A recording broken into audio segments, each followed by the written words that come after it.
Morning all. Welcome to Learners Academy.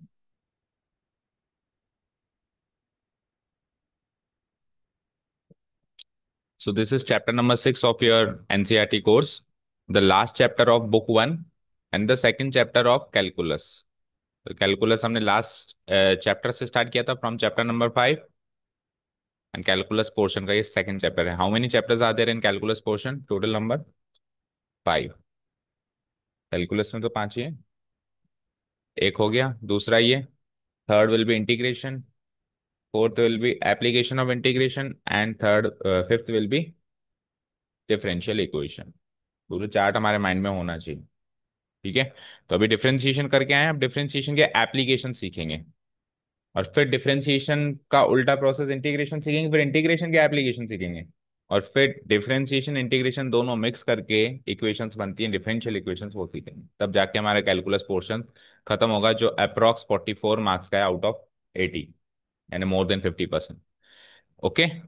चलो तो six chapter, this is the last chapter of book 1. अब उसके बाद से फिर बुक 2 शुरू हो जाएगी, तो कह सकते हैं almost half the course will be done है इस चैप्टर के बाद.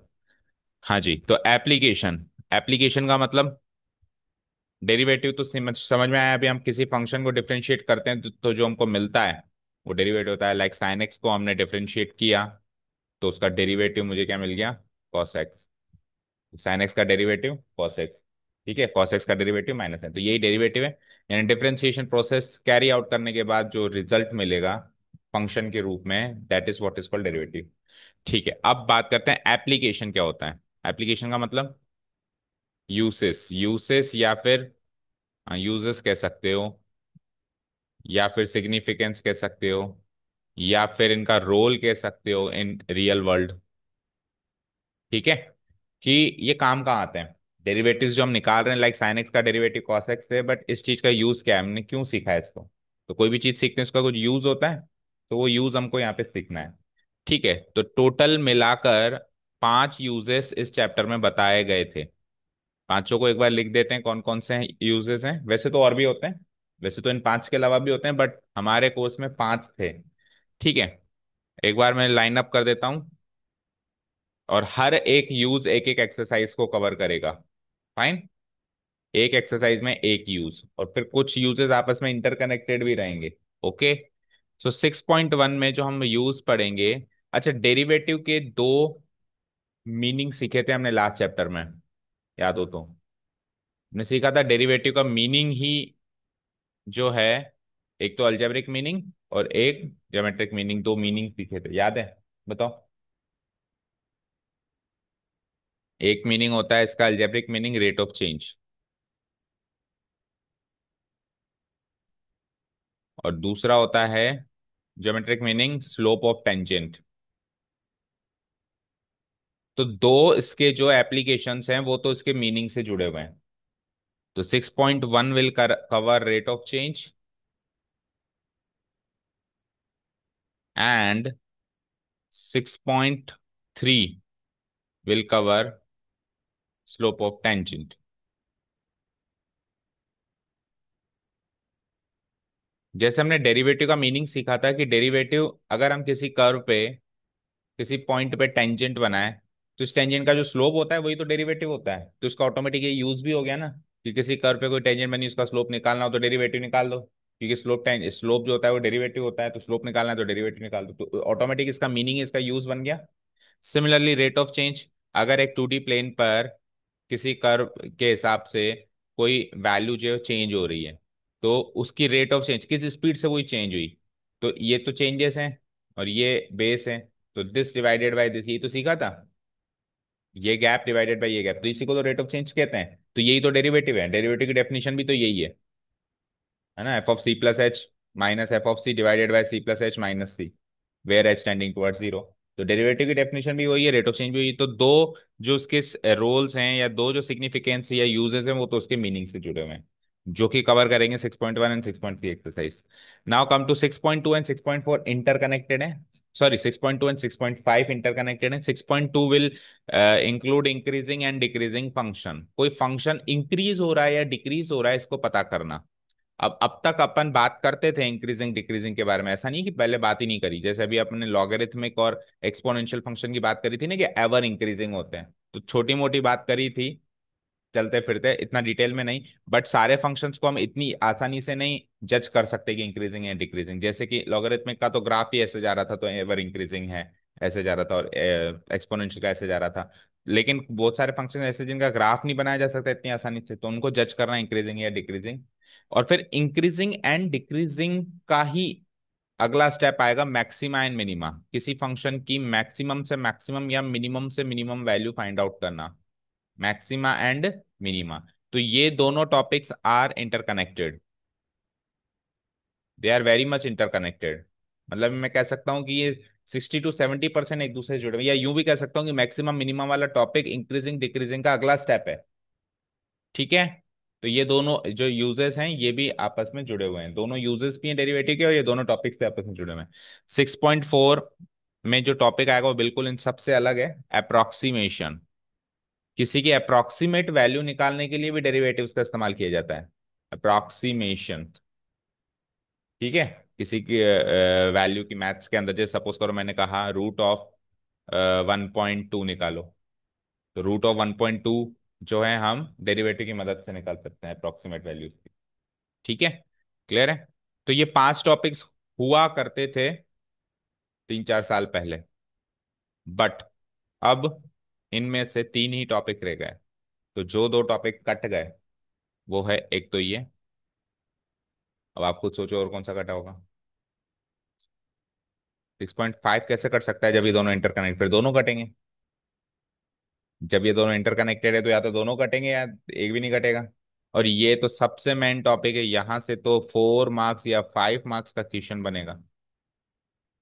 ये तो सबसे इंपॉर्टेंट टॉपिक है पूरे चैप्टर का, नहीं पूरे कैलकुलस का, ऐसे मान के चलो। ये तो कट ही नहीं सकता है ना, तो और कौन सा कटेगा? Slope of tangent. नहीं, स्लोप ऑफ टेंजेंट एक बार देखना, first exercise rate of change है क्या? रेट ऑफ चेंज, ये पुरानी बुक है लेकिन नई बुक में देखना पड़ेगा। रेट ऑफ चेंज, हाँ, तो फिर स्लोप ऑफ टेंजेंट जो है वो काट दिया गया है। ओके। ऑब्वियस बात है, वही टॉपिक कर सकते हैं जो कि इंटरकनेक्टेड नहीं, बिल्कुल अलग से हैं। तो ये 3 टॉपिक बिल्कुल वो हैं, क्या कहते हैं, जो किस पे डिपेंड नहीं करता है, approximation, slope of tangent, rate of change. तो रेट ऑफ चेंज तो है, ये दोनों टॉपिक्स कट गए, तो हमको 3 ही टॉपिक सीखने हैं। पहले रेट ऑफ चेंज, जो कि काफी सरल है। ठीक है। रेट ऑफ चेंज जो हमने डेरिवेटिव्स का चेन रूल सीखा था, उसका यहाँ पे भरपूर मात्रा में एप्लीकेशन है। वो चेन रूल ना आए तो रेट ऑफ चेंज भी नहीं सीख सकते, और वही चेन रूल ही फॉलो हो रहा है करीब करीब पूरी एक्सरसाइज में। ठीक है। इंक्रीजिंग डिक्रीजिंग मैक्सिमम मिनिमम तो मेन टॉपिक्स हैं ही सही, ये इनिशियल टॉपिक है, उससे अगला ये टॉपिक है, ये मेन टॉपिक है, तो ये हमको पूरा इस चैप्टर में कवर करना है। ऑब्वियस बात है कि डिफरेंशिएशन तो करना पड़ेगा, फंक्शंस का डिफरेंशिएशन करना सीख के आए हैं, तो डिफरेंशिएशन के साथ साथ आगे और चीजें भी सीखनी पड़ेगी। Okay. So let us go to the first topic, जो पहला एक्सरसाइज 6 पॉइंट, ये चैप्टर इंट्रोडक्शन हो गया। अब सीधे चलते हैं एक्सरसाइज 6.1 का introduction. Exercise 6.1 introduction. Topic name is rate of change. Rate का मतलब होता है स्पीड। रेट का मतलब क्या होता है? स्पीड। तो कोई चीज बदल रही है तो वो भी किसी स्पीड से बदल रही है, तो उस स्पीड को निकालते हैं अपन डेरिवेटिव्स की मदद से। चलते हैं नोट्स पे और फिर सीधे चलते हैं एक्सरसाइज पे, रीड आउट करना है बस, बाकी फिर सीधे क्वेश्चंस करना है। आइए। हाँ जी। The derivatives are applied in the various fields to solve the problems of science, maths and commerce. Even commerce के प्रॉब्लम्स भी हम रेट ऑफ चेंज से सॉल्व करेंगे। अभी इस चैप्टर में भी कुछ सवाल आएंगे कॉमर्स के, रेट ऑफ चेंज वाली एक्सरसाइज में ही आएंगे, ऐसा नहीं कि केवल साइंस के क्वेश्चन आएंगे।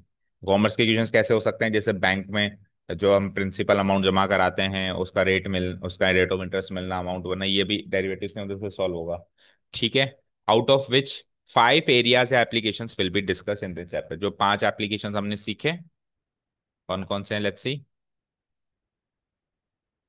First of all it is rate of change. Rate of change of quantity with respect to change in some other. भाई मेन टॉपिक तो ये है, बट डिस्क्राइब करें भाई क्या चीज है। तो किसी क्वांटिटी में जो बदलाव हो रहा है उसकी स्पीड। अब क्वांटिटी में बदलाव किसी और क्वांटिटी में बदलाव के रिस्पेक्ट में हो रहा होगा, जैसे वाई के अंदर चेंज होता है तो एक्स के रिस्पेक्ट में होता है। ठीक है। उसके बाद फिर टेंजेंट का स्लोप या इक्वेशन निकालना, दोनों दोनों टॉपिक इसमें कवर होंगे। अभी शॉर्ट में मैंने कह दिया स्लोप ऑफ टेंजेंट, लेकिन टेंजेंट की इक्वेशन निकालना, और टेंजेंट के साथ साथ ही एक लाइन और होती है नॉर्मल, ये आपने सीखी होगी 10th में, उसमें 11th में, स्ट्रेट लाइन चैप्टर में। टेंजेंट, टेंजेंट से परपेंडिकुलर जो होती है वो नॉर्मल, तो इन दोनों लाइंस की इक्वेशन निकालना, ये दोनों लाइंस एक कर्व पे किसी पॉइंट पे बनाई जाती हैं। ठीक है, जो कि ये वाला तो कट गया टॉपिक। फिर आइए अब next, to determine whether a function is increasing और डिक्रीज, ये पता लगाना कि कोई फंक्शन इंक्रीज हो रहा है या डिक्रीज हो रहा है, ये तो है टॉपिक में ही। और फिर उसके बाद आ जाओ, to find the approximate values of certain quantities, ये भी टॉपिक कट गया। और finally, to find the minima and maxima, कहाँ गया, to find the minima and maxima of a function, तो ये दोनों टॉपिक जो होंगे ये होंगे कनेक्टेड। ठीक है, ये chapter introduction over, now come to the exercise introduction. जो पहला टॉपिक है, पहली एक्सरसाइज है, वो क्या है, rate of change of quantity. Read out करते हैं। व्हेन ए क्वांटिटी वाई, अब जो बदलती है, जो डिपेंडेंट होती है, उसको जनरली अपन वाई लिखते हैं। बाकी ऐसा कोई फिक्स नहीं है, कुछ भी लिखा जा सकता है, बट 2D ग्राफ पे वाई डिपेंड करती है एक्स पे, तो बदलेगी वाई किसके हिसाब से, एक्स के हिसाब से। When a quantity y, when a quantity y changes, अब चेंज करने का मतलब क्या होता है, या तो इंक्रीज या डिक्रीज, और कोई चेंज, ऐसा नहीं कहेंगे कि इसका कलर चेंज हो गया, ऐसा नहीं कहेंगे इसका टेम्परेचर चेंज हो गया, वो साइंटिफिक फिजिकल फैक्ट्स हैं, वो यहाँ पे डिस्कस नहीं होंगे। यहाँ पे मैथ्स के अंदर चेंज होने का मतलब केवल और केवल दो चीज हो सकती है, या तो बढ़ना या घटना, ज्यादा ज्यादा ये हो जाएगा कि बदलेगा नहीं तो कांस्टेंट। ठीक है, तो y जो होगा वो चेंज होगा, दैट मीन्स या तो इंक्रीज होगा या डिक्रीज होगा with the change in some other quantity x। जब ऐसा होता है कि x के रिस्पेक्ट में y बदलता है, तो वो किस रेट या स्पीड से बदला, change of, rate of change of y with change in x। Change of y हुआ चेंज इन x की वजह से, तो चेंज ऑफ y किस रेट से हुआ, rate of change of y with respect to change in x। ठीक है,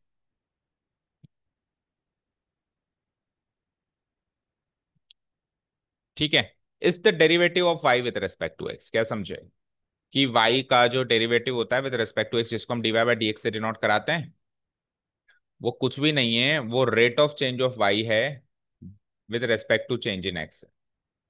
जो टॉपिक का नाम है वो एक्चुअली डेरिवेटिव की डेफिनेशन है, अलजेब्रिक डेफिनेशन, जो लास्ट चैप्टर में हमने सीखी थी।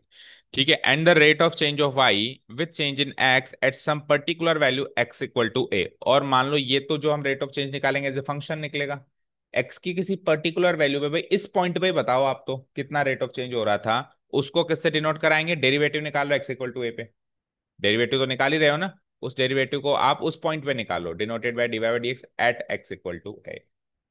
Okay, clear. जैसे फॉर एग्जाम्पल मैं यहाँ से जयपुर जा रहा हूँ, एक प्रैक्टिकल एग्जाम्पल लेते हैं। तो जयपुर जा रहा हूँ, तो जयपुर जाते टाइम मेरी कुछ पर्टिकुलर स्पीड पे मैंने मेरी गाड़ी को ड्राइव किया। अब मैं सपोज करो हाफ वे तक आ गया, तो हाफ वे तक आ गया तो मुझे पता चला कि I am running short of time, और मुझे कहीं पहुंचना है और मैं लेट हो जाऊंगा, तो मैंने स्पीड बढ़ा दी, तो स्पीड बदल गई। अब और कोई अगर रेस्पेक्ट ना मिले, तो फिर रेस्पेक्ट लिया जाता है टाइम, टाइम के रेस्पेक्ट में भी चेंज होगा, है ना, भाई आधे घंटे के अंतराल में इतनी चेंजेस आ गई, या 1 घंटे के अंतराल में, तो विद रेस्पेक्ट टू टाइम भी होता है ना, और विद रेस्पेक्ट टू टाइम ही होगा पूरी एक्सरसाइज में, मैक्सिमम क्वेश्चंस में। ठीक है, अब मैं थोड़ा सा और आगे गया, तो मुझे लगा कि मैं और ज्यादा लेट हो रहा हूँ, तो मैंने और ज्यादा स्पीड बढ़ा दी, समझ गए। फिर थोड़ा सा और गया तो और ज्यादा लेट हो गया, फिर तो एक मोमेंट पे मुझे लगा कि यार अब तो मैं आराम से पहुंच जाऊंगा, तो मैंने स्पीड घटा दी, समझ आ रहा है। तो जो स्पीड बढ़ रही है या घट रही है, वो टाइम के रेस्पेक्ट में कम ज्यादा हो रही है, तो इसको एज ए फंक्शन की तरह लें तो डेरिवेटिव है। लेकिन मैंने कहा नहीं नहीं, उसी पर शिवदासपुरा पे बताओ आप तो, कि मैंने उस समय किस स्पीड पे, किस स्पीड, वो जो चेंज इन स्पीड थी वो शिवदासपुरा पे कितनी थी, 10 किलोमीटर प्रति घंटा थी या 5 किलोमीटर प्रति घंटा थी, तो उसको कह देंगे कि derivative at some point x equal to a. ठीक है, तो एज ए फंक्शन होगा, एट ए पॉइंट होगा, प्रैक्टिकली स्पीकिंग तो पूरे एक्सरसाइज में एट ए पॉइंट होगा, एट ए पॉइंट ही बात करेगा वो, क्योंकि अभी एप्लीकेशंस की बात हो रही है, तो एप्लीकेशंस का आंसर जनरली न्यूमेरिक फॉर्म में आएगा। न्यूमेरिक फॉर्म में क्या आएगा, जब हम डेरिवेटिव एट सम पॉइंट निकालेंगे। ठीक है, कुछ नोट्स है, फिर चलते हैं हम एक्सरसाइज में। अगर डेरिवेटिव पॉजिटिव आ जाए, अगर y जो है x की रिस्पेक्ट में इंक्रीज हो रहा है, मतलब x बढ़ रहा है तो y भी बढ़ रहा है, ऐसा हो रहा है तो डेरिवेटिव पॉजिटिव आएगा। एक्स घट रहा है, एक्स घट रहा है और साथ में वाई भी घट रहा है, अब डेरिवेटिव क्या आएगा? अब भी पॉजिटिव आएगा। यानी जो काम एक्स करे वो का वही काम वाई करे, तब तक डेरिवेटिव पॉजिटिव है। और अगर एक्स जो है वाई का विपरीत काम करे, भाई एक्स तो बढ़े वाई घटे, या एक्स घटे वाई बढ़े, उस केस में डेरिवेटिव क्या आएगा? नेगेटिव आएगा। व्हेन वाई डिक्रीसेस, अब वाई डिक्रीज हो रहा है विथ इंक्रीज इन एक्स, तब डेरिवेटिव नेगेटिव। हालांकि 2 पॉइंट ही शामिल किए गए नोट्स में, लेकिन ये 4 पॉइंट बन सकते हैं। X increase y increase, x increase y decrease, x decrease y decrease, और एक्स डिक्रीज वाई इंक्रीज। तो हमको मोटे तौर पे क्या याद रखना है कि जब एक्स जो काम कर रहा है इंक्रीज या डिक्रीज का, वाई भी वही काम करे तब डेरिवेटिव पॉजिटिव, और एक्स इंक्रीज इंक्रीज करे और वाई डिक्रीज इंक्रीज करे, उल्टा काम करे, तब डेरिवेटिव नेगेटिव। ठीक है, अब यहां पे ये दो नोट्स क्या लिए हुए हैं? केवल एक्स की इंक्रीज वाली बात को लिए गए हैं। अब जब एक्स बढ़ रहा है तो वाई भी बढ़े तो डेरिवेटिव पॉजिटिव, एक्स बढ़ रहा है लेकिन वाई घटे तो डेरिवेटिव नेगेटिव। एक्स के घटने वाली बात इसने शामिल नहीं की, क्योंकि जब अपन रेट ऑफ चेंज करेंगे तो हर चीज आगे बढ़ेगी, पीछे नहीं आएगी। तो प्रैक्टिकली डिक्रीज इन एक्स इस एक्सरसाइज में शामिल बहुत ही रेयरली होगा, इंक्रीज इन एक्स ही शामिल होगा। तो इंक्रीज इन एक्स के साथ आपको बस ये चेक करना है कि इंक्रीज इन वाई है या डिक्रीज इन वाई, उस हिसाब से डेरिवेटिव पॉजिटिव डेरिवेटिव नेगेटिव। चलें आगे। इंपॉर्टेंट नोट देखो, when it is not given, ये सबसे इंपॉर्टेंट टॉपिक नोट है कि जब ऐसा गिवन ही ना हो कि with the change in which parameter a certain quantity is changing, कोई क्वांटिटी किस पैरामीटर के रेस्पेक्ट में बदल रही है। जैसे मैंने कहा एरिया ऑफ सर्किल बदल रहा है रेडियस के रेस्पेक्ट में, या डायमीटर के रेस्पेक्ट में, या वॉल्यूम बदल रहा है सरफेस एरिया के रेस्पेक्ट में। कुछ भी एक पैरामीटर को बदलूं दूसरे पैरामीटर के रेस्पेक्ट में, लेकिन बताऊं ना, केवल ये कह दूं कि बदल रहा है, ये नहीं बताऊं कि किसके रेस्पेक्ट में, जो कि 90% क्वेश्चन में ऐसा ही होगा। तो हम वो पैरामीटर टाइम मानेंगे। क्या मानेंगे? टाइम। तो with respect to time consider करना पड़ेगा। We will consider that unknown parameter, तो वो अननोन पैरामीटर क्या माना जाएगा? Time, which is denoted by the letter t. In that case the rate of change of y simply is denoted by d y. अब देखो rate of change of y बोला है, बस मैंने rate of change of y बोला है, with respect to बोला ही नहीं। तो अंडरस्टूड है विथ रेस्पेक्ट टू क्या हो जाएगा? टाइम। इसको सिंपली डिनोट करा देंगे d y by d t. Okay, so that is it for the note section. Next topic है यहाँ से, so we can move on to the exercise part. चलें कुछ एक क्वेश्चंस करते हैं, देखते हैं कि ये सब अप्लाई कैसे होता है जो हमने अभी अभी सीखा। इनिशियल क्वेश्चंस करते हैं। एक्सरसाइज 6.1 स्टार्ट करते हैं। क्वेश्चन इज, पहले कुछ क्वेश्चन तो काफी बेसिक आएंगे। Find the rate of change of the area of the circle. किसी सर्किल का एरिया किस स्पीड से बदलेगा with respect to its radius. Radius के रेस्पेक्ट में पूछा है। ठीक है, कुछ नहीं कहता तो टाइम होता, और वो भी फिर एक पर्टिकुलर पॉइंट पे, जब रेडियस 3 था जब रेडियस 4 था। तो डेरिवेटिव एट सम पॉइंट निकालना है। इसको कैसे प्रेजेंट करेंगे हम ऐसे प्रेजेंट करते हैं इसको कि हमको रेडियस तो 3 सेंटीमीटर गिवन है, और रेट ऑफ चेंज जो एरिया ऑफ सर्किल जो रेडियस है वो आर गिवन है। तो रेडियस तो फिक्स कर दिया इसने आर, एरिया को हम मान लेते हैं कैपिटल ए। जनरली जो चीज बदलेंगे उसको कैपिटल लेटर से, और जिसके रेस्पेक्ट में बदल रहा है उसको स्मॉल लेटर से हम डिनोट करते हैं, तो d a by d T हम कर देंगे ठीक है। तो सबसे पहले, अब इसमें सारे क्वेश्चंस में, हर एक क्वेश्चन में आपको एक चीज मिसिंग लगेगी कि जब जब अपन डेरिवेटिव निकालते थे तो एक बेसिक सी चीज क्या गिवन होती थी बताओ? मैंने कहा डेरिवेटिव निकालो, तो आप बेसिक सी चीज क्या मांगोगे मुझसे? भाई ये फंक्शन किसका निकालूं, डेरिवेटिव किसका निकालूं? सारे के सारे क्वेश्चन में वो मिसिंग रहेगी। तो वो फंक्शन मिलेगा हमको उस क्वांटिटी के फॉर्मूला से जो हम अब तक 11वीं कक्षाओं में सीख के आए हैं, जैसे कि एरिया ऑफ सर्कल का फॉर्मूला। तो एरिया ऑफ सर्कल का जो फॉर्मूला है वही as a function of radius है। Area as a function of radius है। जैसे मैंने कहा फंक्शन क्या, एरिया क्या होता है? Pi r square. मैंने कह दिया area equal to pi r square. तो ये एरिया एक फंक्शन हो गया आर का, इसके it can be written as f of r. तो इसी को डिफरेंशिएट करना है। ठीक है, सारे क्वेश्चन यानी कि अब तक हमने जितने भी फॉर्मूले सीखे वो हमको इस एक्सरसाइज के लिए याद होने चाहिए। चाहे सरफेस एरिया हो, चाहे कुछ और हो, जितने भी मैथमेटिकल फॉर्मूला है, even simple interest compound interest के फॉर्मूला भी यूज हो सकता है। ठीक है, चलो उसको प्रेजेंट करते हैं। पहले अपन फंक्शन नोट डाउन कर लेते हैं, वी नो दैट करके, क्योंकि ये उसने तो दिया नहीं है। We know that area of circle, जिसको हम रेडियस लेटर ए से डिनोट करा देते हैं, that is A, is equal to कितना होता है? Pi r. तो ये area as a function of मुझे आर मिल चुका है। ओके। अब मैं इसको डिफरेंशिएट कर दूंगा विद रेस्पेक्ट टू आर, क्योंकि क्वेश्चन भी विद रेस्पेक्ट टू आर है। अगर नहीं होता तो विद रेस्पेक्ट टू टी करता। तो इस फंक्शन को डिफरेंशिएट कर देते हैं both sides with respect to r. Now differentiating both sides.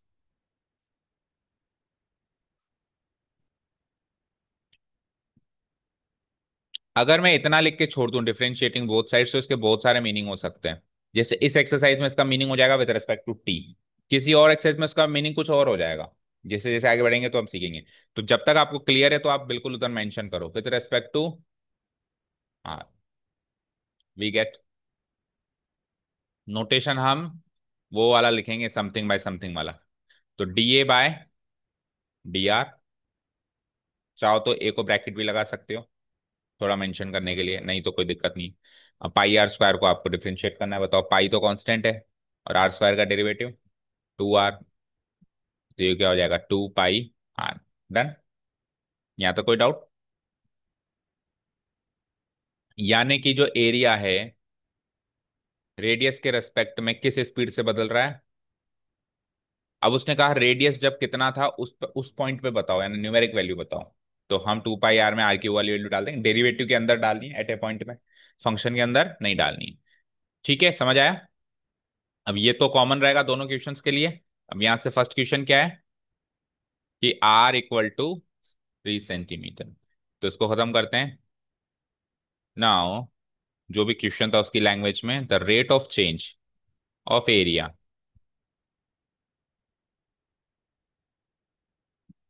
Area of circle with respect to radius. ठीक है। व्हेन आर इक्वल टू कितना है, when r equal to 3 centimetre is given by. अब notation लिखेंगे हम, इस गिवन बाय। तो rate of change of area with respect to r को तो अपन d a by d r लिखते ही हैं। और लेकिन उसने कहा कौन से पॉइंट पे, व्हेन आर इक्वल टू 3। अगर मैं इसको ए को ए ऑफ फंक्शन ऑफ आर कह देता लेट्स से ऐसे, तो इसके डेरिवेटिव को फिर एफ डैश आर कहता। फिर एट सम पॉइंट निकालता तो क्या करता, F'3। लेकिन वो नोटेशन रेट ऑफ चेंज में यूज नहीं होगा, अलग अलग एप्लीकेशन में अलग अलग नोटेशन यूज होगा। और ऑलमोस्ट यही नोटेशन सबसे ज्यादा चलेगा। ठीक है। So d a by d r यानी 2 पाई इंटू आर की वैल्यू 3 पुटअप कर दो तो 6 पाई। क्योंकि ये रेट ऑफ चेंज है एरिया का, तो एरिया किस, एरिया की यूनिट क्या होती है? अब उसने सेंटीमीटर का है तो फिर सेंटीमीटर स्क्वायर। और विथ रेस्पेक्ट टू रेडियस है तो डिवाइडेड बाय सेंटीमीटर। 1 सेंटीमीटर में 6 पाई सेंटीमीटर स्क्वायर उसका बढ़ता जा रहा है। जैसे अभी रेडियस कुछ है 3, मान लो अभी रेडियस कितनी है 3, तो उसका एरिया कितना होगा बताओ? पाई आर स्क्वायर से निकालो तो 9 पाई। तो रेडियस जैसे ही 3 से 4 हो जाएगी तो उस समय उसका 6 पाई बढ़ जाएगा, यानी 15 पाई हो जाएगा। समझ आया?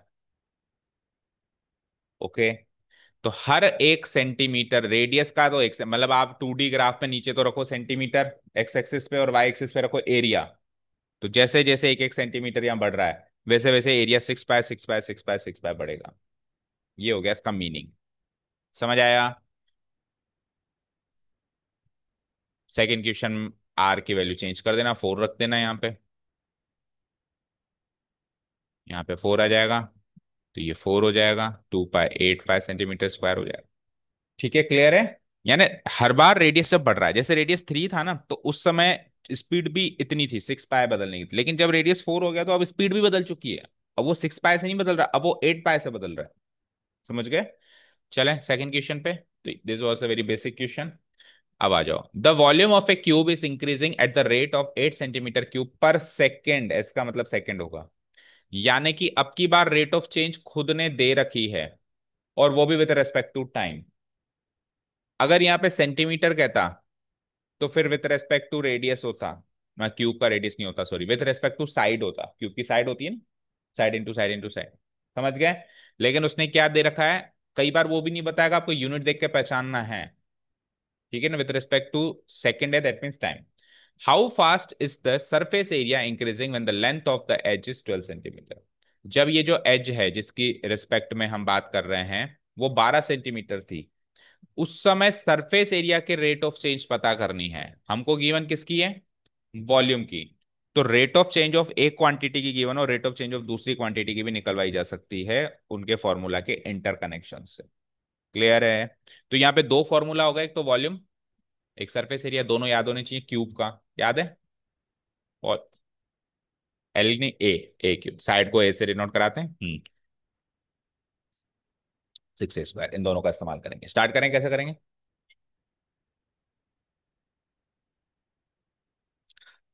अब जो चीज पहले की मैंने उसको वहीं से स्टार्ट करेंगे, तो वॉल्यूम ऑफ क्यूब का फॉर्मूला से स्टार्ट करेंगे। Here we know that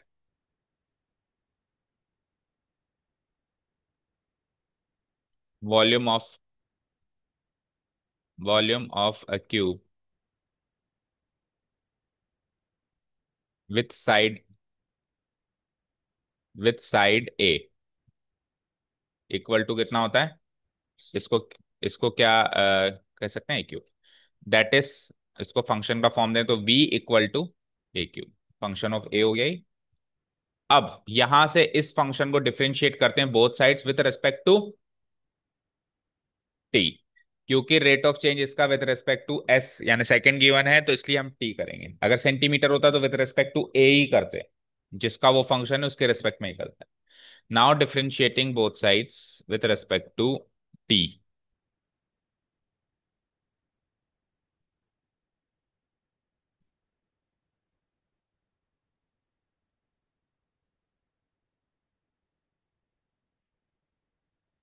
with respect to time, that is t, we get,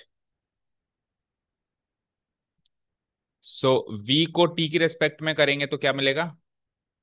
dv/dt। और a क्यूब को भी आपको d/dt करना है। यही बन गया सवाल। अब a क्यूब को अगर a की रेस्पेक्ट में करते तो 3a² आता, लेकिन चेन रूल से a को भी t की रेस्पेक्ट में करेंगे। समझ आया? तो d/a/dt। समझ आया ये? भाई करना ये है dv/dt, d/a³ है ना, d/a³ करना ये है। तो मैंने क्या करा, d/a³ तो कर दिया विद रेस्पेक्ट टू a, और फिर a को कर दिया विद रेस्पेक्ट टू t। तो dA से dA कट के वही हो रहा है dA/dt³। अब dA/dA³ तो 3a² और dA/dt एक्स्ट्रा में बच गया। तो चेन रूल का इस्तेमाल हो रहा है। इतना मेंशन नहीं करना, बस आपको इतना लिख देना है, ठीक है? ओके। अब यहां से dV/dt तो मुझे निकालना थोड़ी ना है, गिवन है। समझ आया? ये dV/dt मुझे ऑलरेडी गिवन है। तो मैं क्या लिख दूंगा इसके आगे, इंप्लाइज लगा के dV/dt की वैल्यू जो भी गिवन है, कितनी गिवन है? 8, इक्वल टू, या फिर मेंशन करें तो इस तरीके से कर सकते हैं, but it is given that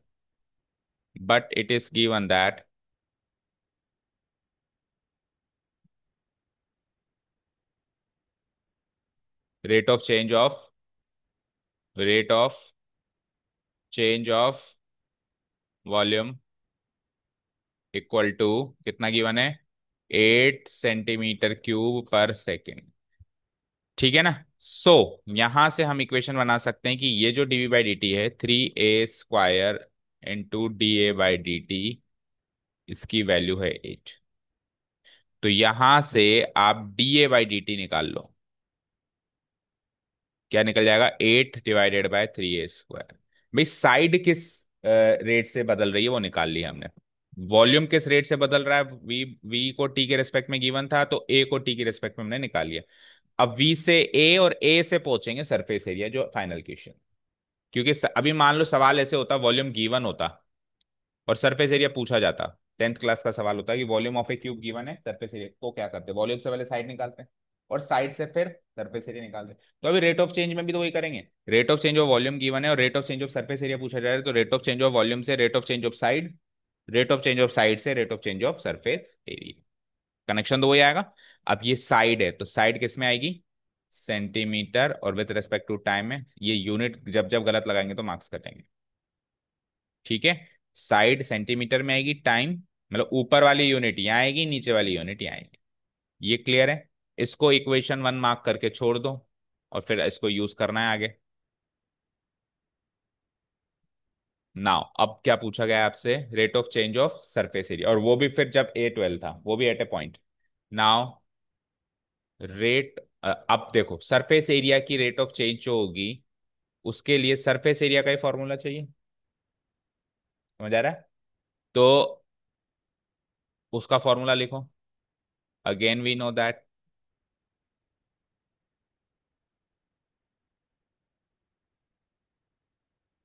surface area of a cube, that is, इसको एस लेटर से डिनोट करा दें, क्या होता है 6a²। अब आपको सरफेस एरिया का रेट ऑफ चेंज चाहिए विद रेस्पेक्ट टू टाइम, तो एस को टी के रेस्पेक्ट में डिफरेंशिएट करना पड़ेगा। डीएस बाई डी टी चाहिए ना आपको, तो इसको एस को किसके रेस्पेक्ट में डिफरेंशिएट करना, टी के रेस्पेक्ट में। तो क्या लिखेंगे, now differentiating both sides with respect to T.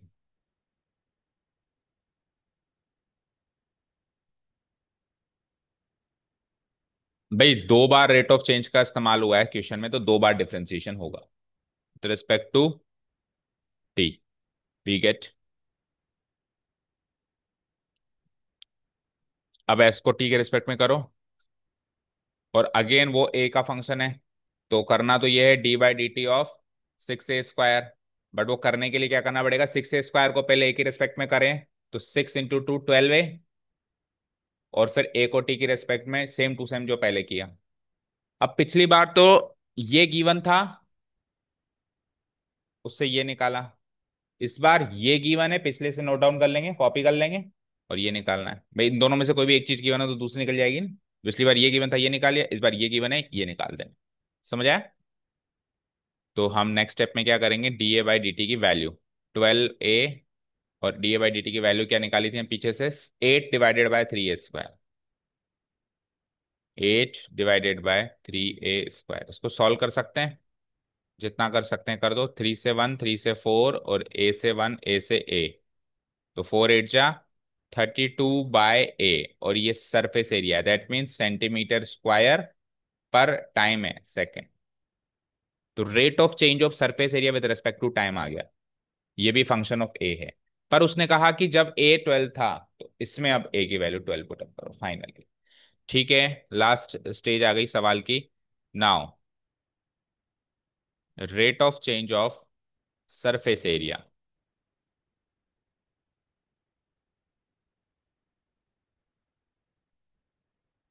When, side is, या एज, वर्ड यूज किया तो आप एज लिख लो, when edge is 12 centimetre, is given by, notation लिखेंगे, is given by rate of change of surface area है, तो ds with respect to कुछ नहीं है तो dt, and when edge is 12, तो a equal at a equal to 12, तो ds by dt क्या था 32 बाय a की वैल्यू 12। इसको सॉल्व कर दो, तो 4 से कट गया, 4 × 3 = 4 × 8 आंसर आएगा 8/3 cm² पर सेकेंड। मैच करो।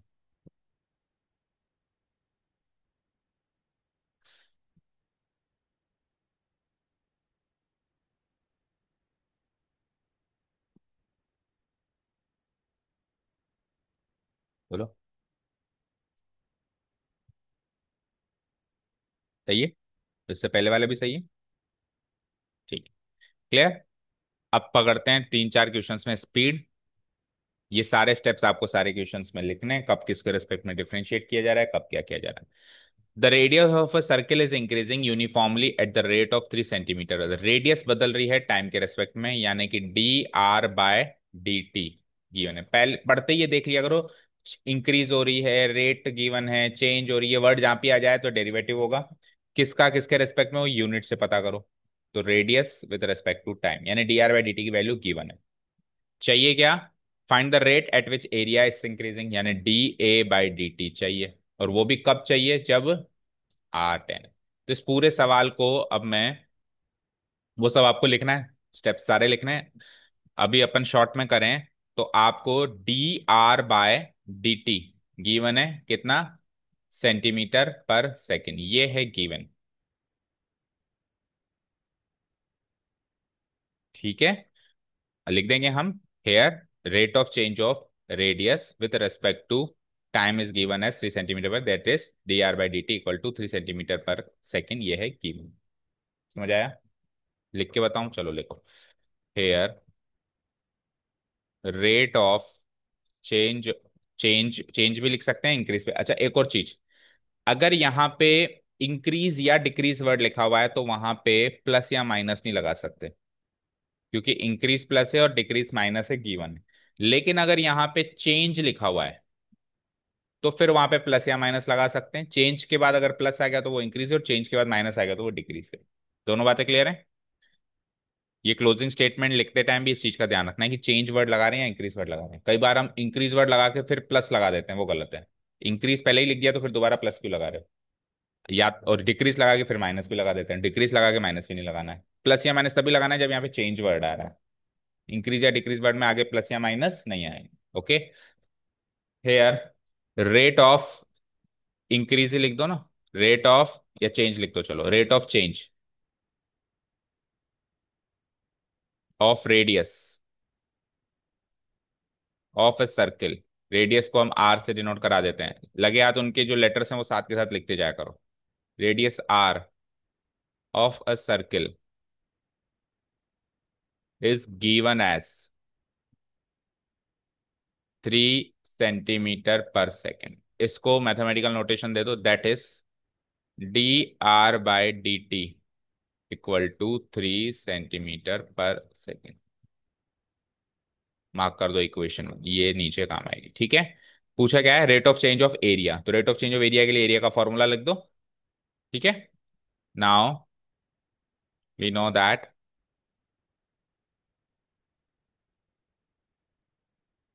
Area of circle, that is a, equal to कितना होता है? Pi r square. Differentiating both sides with respect to, उसने क्या पूछा था? Rate of, find the rate at which area. तो विद रेस्पेक्ट टू उसने नहीं दिया, तो फिर हमको टी के रेस्पेक्ट में ही मानना है. Now differentiating both sides with respect to T.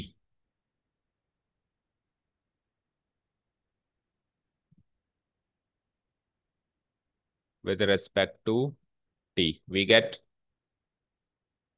so a becomes dA by dt, और r को आपको ये करना है d by d t of pi r square.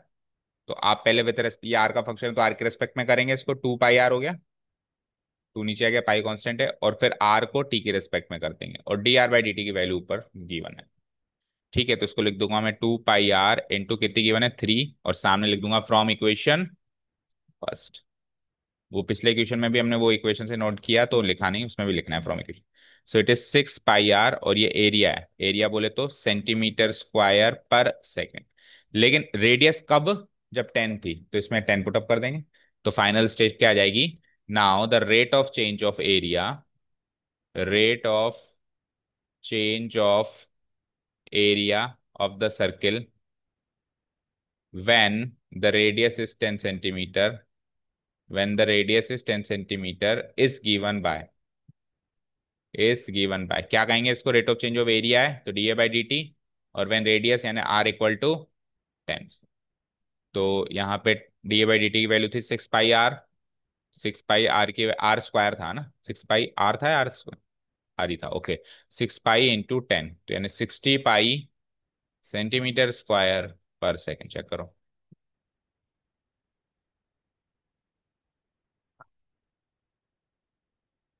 अब पकड़ ले स्पीड, समझ में आ गया ना स्टेप्स के का? थोड़ा हिंट मिल गया. चलो.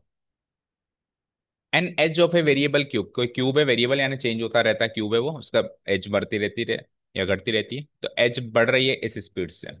तो ये जो 3 centimeter per second है वो क्या चीज है? ये तो रेट ऑफ चेंज है ना. किसका? किसके रेस्पेक्ट में? साइड का जाए तो कैसे डिनोट कराएंगे इसको? साइड को हम ए से डिनोट कराते हैं बेटा. क्यूब की साइड है d A by d t की वैल्यू है 3 से. ये तो हमने 10th में ही सीखा है कि किसको किससे डिनोट कराते हैं. ये गिवन हो गया. Fine. How fast is the volume of the cube increasing. तो पूछा क्या है? Rate of change of volume, और कुछ विद रेस्पेक्ट टू गिवन नहीं है, तो यानी विद रेस्पेक्ट टू टाइम, यानी डीवी बाय dt पूछा है, और वो कब पूछा है, व्हेन a = 10। तो वो तो गिवन है और ये पूछा है। समझ आया सवाल? ये तो गिवन है 3 सेंटीमीटर पर सेकेंड, और ये पूछा है, ये क्वेश्चन सेटअप हो गया। यही क्वेश्चन है, डी/dt गिवन है 3 सेंटीमीटर पर सेकेंड, डी/dt, जहाँ पे जो ए है और वी है वो वॉल्यूम, और एच है किसकी, क्यूब की। तो सीधे सीधे वॉल्यूम ऑफ क्यूब का फॉर्मूला लिख देते हैं, volume equal to a³ we know that करके, differentiating both sides with respect to t, we get dv/dt। इधर क्या बनेगा बताओ, a³ को पहले a की रेस्पेक्ट में 3a² और फिर a को t की रेस्पेक्ट में चेन रूल से dA/dt।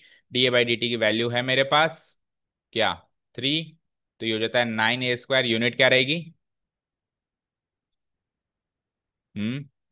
पर सेकेंड, वेरी गुड। तो अब dv/dt तो आ गया, बट ये भी नहीं चाहिए हमको, तो dv/dt एट a = 10 चाहिए। तो ये निकालने के लिए हम जो dv/dt हमने निकाला है उसमें a की वैल्यू 10 पुट अप कर देंगे, क्या निकाला, 9a², तो 9 × 10², यानी कि 900 सेंटीमीटर क्यूब पर सेकेंड। चेक करो।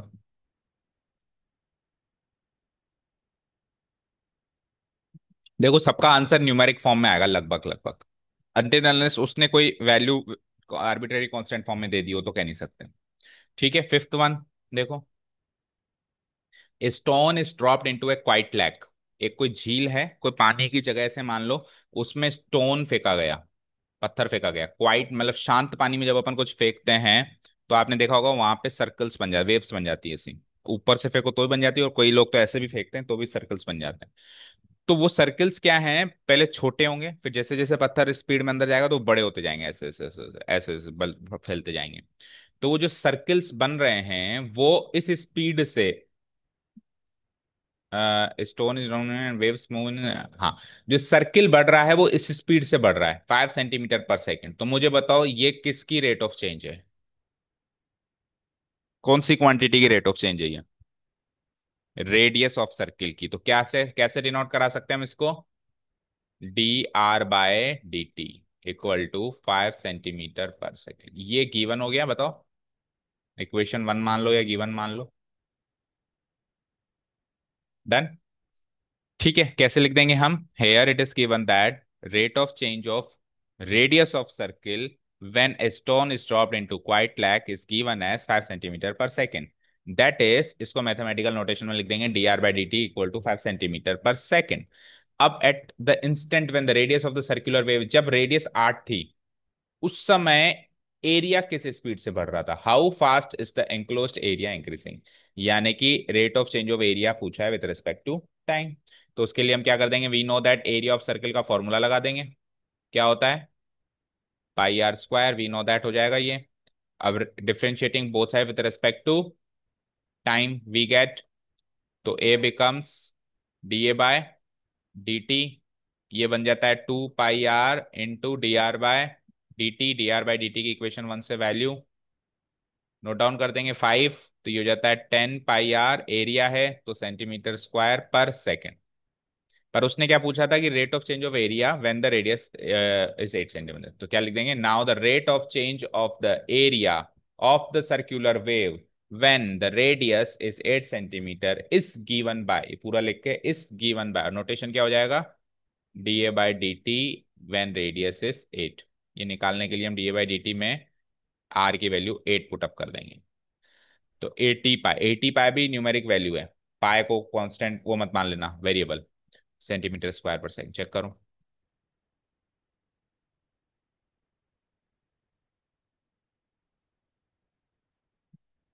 The radius of a circle is increasing at the rate 0.7 centimetre per second, what is the rate of change, बहुत सरल सा सवाल है। तो here the radius of the rate of change of radius of a circle is given as this, तो उसको क्या लिख देंगे, पर सेकंड है तो dr/dt कितना गिवन हो गया, पर सेकंड गिवन हो गया, इक्वेशन 1 मान लें। क्या पूछा है, rate of change of increase circumference, तो circum we know that circumference equal to 2πr, differentiating both sides with respect to t, we get, circumference को c से डिनोट कराते हैं ना, कैपिटल C, dc/dt, इधर 2πr का विद रिस्पेक्ट टू r करेंगे तो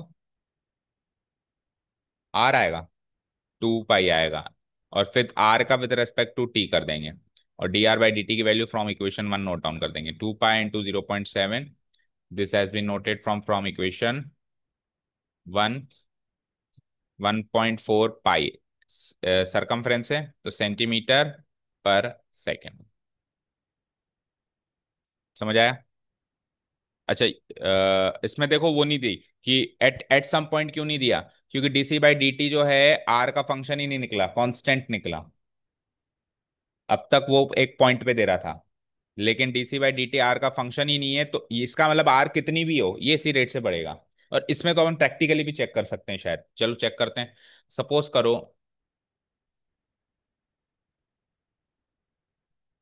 आर है मेरा, कुछ भी बोल दो जो मन में आ रहा है, 4 सेंटीमीटर, तो सरकमफ्रेंस बताओ 2 पाई आर से, 4 टू जा 8 पाई सेंटीमीटर। अब रेडियस किस स्पीड से बदल रहा है, तो अभी जो टाइम हो रहा है अगले ही सेकंड वो रेडियस बदल के कितना हो चुका होगा, इतना बढ़ चुका होगा, यानी कितना बन चुका होगा, 4 पॉइंट, अभी 4 है तो इंक्रीज हो चुका होगा ना, 4.7 सेंटीमीटर नेक्स्ट सेकंड, मान लो अभी 3 सेकंड की बात है तो 4 सेकंड बाद देता हो। अब सरकमफ्रेंस निकालो 2 पाई आर से, 2 पाई इंटू 4.7, तो इसको निकालेंगे तो 2 7 जा 14, 2 4 जा 8 1, 9.4 पाई। चेक करो कितना चेंज हो गया, मैच हो गया। तो रेडियस कुछ भी ले लो, आपने अपनी मर्जी से 4 ली, तो अगर रेडियस इस स्पीड से बदलेगी तो सरकमफ्रेंस इस स्पीड से बदलेगा। ये केवल और केवल तभी चेक किया जा सकता है प्रैक्टिकल तरीके से जब आपकी rate of change of quantity constant आए। अगर एक किसी का फंक्शन आती है तब इस तरीके से चेक नहीं किया जा सकता। ठीक है, क्लियर है? इसलिए इसने ये भी नहीं कहा कि रेडियस जब इतनी थी तब बताओ, क्योंकि कितनी भी हो उतना ही बढ़ेगा वो। ओके, ठीक है, तो काफी आज के लिए। ये 6 क्वेश्चंस करो, क्योंकि अब नीचे के क्वेश्चंस जो हैं वो आ गए थोड़ा सा लेवल अप। अब लेवल अप हो गया आपका यहाँ से। और फिर कितने टोटल हैं? हाँ, तो कल सारे कर देंगे अपन, मोस्ट प्रोबेबली कल हम सारे क्वेश्चंस करते हैं। इसमें से कुछ अगर होमवर्क कर सकते हैं तो देखो, सिक्स्थ वाला किया ना अभी हमने, सेवन्थ वाला तो इंपॉर्टेंट है, ये तो कराएंगे यहाँ पे, एट्थ वाला भी करवा देंगे। नाइन्थ वाला इजी लग रहा है, balloon which always remains spherical has a variable radius find the rate at which volume इन, ये तो बहुत सरल है। देखो, द लेटर का मतलब ये होता है कि जिसका जिक्र बाद में हो, द लेटर और 2 वर्ड्स होते हैं, द फॉर्मर। ठीक है, अब ये क्या कह रहा है, a balloon which always remain spherical has a variable radius, तो पहले जिक्र रेडियस का हो गया। Find the rate at which its volume, तो बाद में जिक्र वॉल्यूम का हो गया। नहीं सॉरी, इसी स्टेटमेंट में देखना है, लेटर और फॉर्मर इसी स्टेटमेंट में देखो। सेम स्टेटमेंट में find the rate at which volume, तो वॉल्यूम हो गया the former, with respect to radius हो गया द लेटर। तो latter is 10 centimetre, that means radius is 10 centimetre. Same statement में अगर दो क्वांटिटीज का जिक्र हो रहा है तो बाद में अगर द लेटर या द फॉर्मर वर्ड यूज करें तो द फॉर्मर है पहले वाली क्वांटिटी, द लेटर है बाद वाली। तो ये बस ग्रामेटिकल ट्रैप है यहाँ पे, और कुछ भी नहीं है कि लेटर क्या चीज आ गई। ठीक है, तो ये R10 पे आपसे क्या पूछ रहा है, वॉल्यूम के बढ़ने की रेट, यानी d v by d t when R = 10। तो वॉल्यूम का फंक्शन लिखना पड़ेगा विथ रिस्पेक्ट टू रेडियस। देखो एक चीज और, when the volume is increasing with the radius, तो डीवी बाय डी टी नहीं, डीवी बाय डी आर। तो बहुत ऐसा होता है कि कई बार अपन क्या है उसमें इतना स्टक हो जाते हैं कि with respect to time, with हम इग्नोर कर देते हैं उसको, इग्नोर कर देते हैं और अचानक से वो क्वेश्चन दे देता है किसी और के रेस्पेक्ट में। तो डीवी बाय डी आर है, तो और सरल सवाल हो गया, सवाल सरल है लेकिन बीच में रखा हुआ है ना, इसलिए जानलेवा है, इसलिए डेंजरस है, इसमें गलती कराएगा ये। वैसे सरल है। ऐसा सवाल या तो पहला था या नवा आया है 7 क्वेश्चंस के बाद, जिसमें टाइम का कोई लेना देना ही नहीं है। सो वॉल्यूम क्या होता है, किसका है, स्फीयर का वॉल्यूम बताओ, 4/3 पाई आर क्यूब। अब आप इसको विथ रेस्पेक्ट टू आर ही डिफ्रेंशिएट करो, क्योंकि डीवी बाई डी आर ही चाहिए आपको, है ना। Differentiating both side with respect to r, we get d v by d r 4/3 pi as it is, 3 R³ क्या हो जाता है, 3 R²। इसको सॉल्व करो, 3 से 3 गया तो 4 पाई R², और वॉल्यूम है तो सेंटीमीटर क्यूब पर रेडियस पर सेंटीमीटर, 1 सेंटीमीटर रेडियस पे इतना बढ़ेगा। और फिर आपको चाहिए d v by d r at R = 10, तो 4 पाई R² की जगह 10²। तो 400 पाई सेंटीमीटर क्यूब पर सेंटीमीटर, चेक करो। ये कौन सा था, नाइन्थ वाला था ये ना। तो ये इजी था, तो ये भी शामिल कर लेना इसमें, बाकी क्वेश्चंस कल देखते हैं, ठीक है। Okay, thank you so much for listening to us, have a nice day, keep learning and